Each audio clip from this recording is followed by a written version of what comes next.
سردیوں کا موسم یہ اللہ پاک کی نعمت ہے. کس طرح؟ کم وقت میں زیادہ نیکیاں کمانے کا موقع ملتا ہے. تو ہمارے اسلاف، ہمارے بزرگ سردی میں خوش ہوتے تھے کہ ہم اپنی عبادات میں اضافہ کر سکیں گے، اور سردی کو عبادت کا موسم قرار دیتے تھے. ہمارا سیزن لگتا ہے نا کام کا، کاروبار کا، تو بزرگ اس کو عبادت کا سیزن سمجھتے تھے. کس طرح؟ رات لمبی، تہجد پڑھنے میں آسانی، دن چھوٹا، روزہ رکھنے میں آسانی. حضرت قتادہ رحمۃ اللہ علیہ فرماتے ہیں بے شک فرشتے مسلمانوں کے لیے سردیوں کے آنے پر خوش ہوتے ہیں، کیونکہ سردیوں کے دن چھوٹے ہوتے ہیں تو مسلمان آسانی سے روزہ رکھتا ہے، رات لمبی ہوتی ہے تو قیام کرتا ہے. سبحان اللہ. اب نفل روزے جو ہیں سردیوں کے اندر تو بہت آسان ہو جاتے ہیں. بھوک پیاس کا احساس سردیوں میں نہیں ہوتا، اور دن بھی چھوٹے ہوتے ہیں. ہمارے پیارے آقا علیہ الصلوۃ والسلام نے فرمایا سردی کے روزے ٹھنڈی غنیمت ہے. اور ایک مقام پر فرمایا جس نے ایک نفل روزہ رکھا اللہ پاک اس کے لیے جنت میں ایک درخت لگائے گا جس کا پھل انار سے چھوٹا، سیب سے بڑا ہوگا، شہد جیسا میٹھا اور خوش ذائقہ ہوگا. اللہ پاک قیامت کے دن روزہ دار کو اس درخت کا پھل کھلائے گا.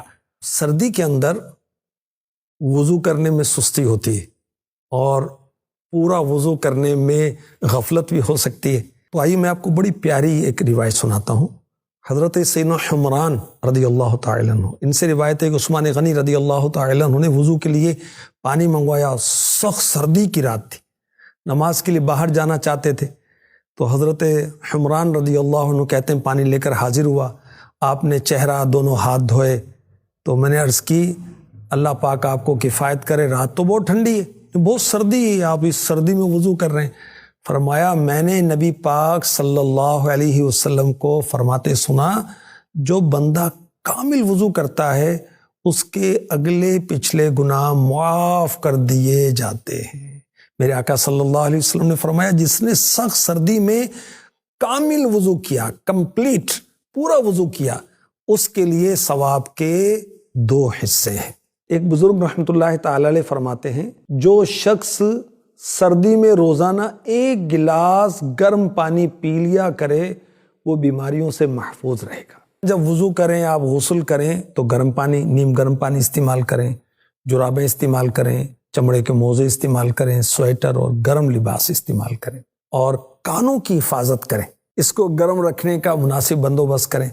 ننگے پاؤں نہ چلیں، موٹی جرابیں پہنیں، موزے، بند جوتوں کا استعمال کریں.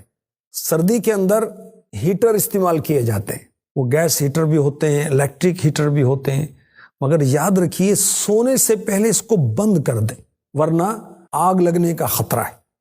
اور گیس اچھی طرح بند ہو گئی ہے پہلے اس پر اطمینان حاصل کر لیں، ورنہ گیس لیک ہو کر آکسیجن کی کمی سے آپ کی سانس بھی گھٹ سکتی ہے. اور اگر آپ زمین پر سوتے ہیں تو خالی زمین پر نہ لیٹیں، فرش ٹھنڈا ہو جاتا ہے، تو موٹا کپڑا بچھائیں، موٹا بستر بچھائیں.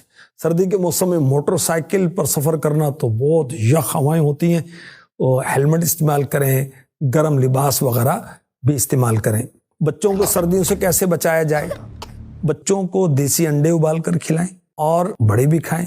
اللہ تبارک و تعالی ہمیں اپنی عبادت کا ذوق شوق نصیب فرمائے.